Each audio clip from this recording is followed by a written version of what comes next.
Нарын облусунун Нарын районуна караштуу Жергетал Тогуз Булак айылынын тургуну сүйүктүү апабыз Керимканова Зарылды 20 май туулган күнү менен куттуктайбыз. Баарыбызга барктуу болгон адамсыз, курман жандай күлк мүнөздүү апасыз. Айга күнгө биз теңейбиз бир сизди, бейпил жашап узун өмүр сүрүңүз. Биз тараптан урмат сыйга бөлөнүп, карылыктын дөөлөтүндө жүрүңүз.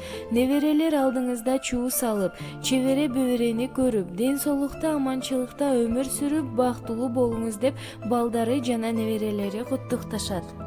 Алтын апа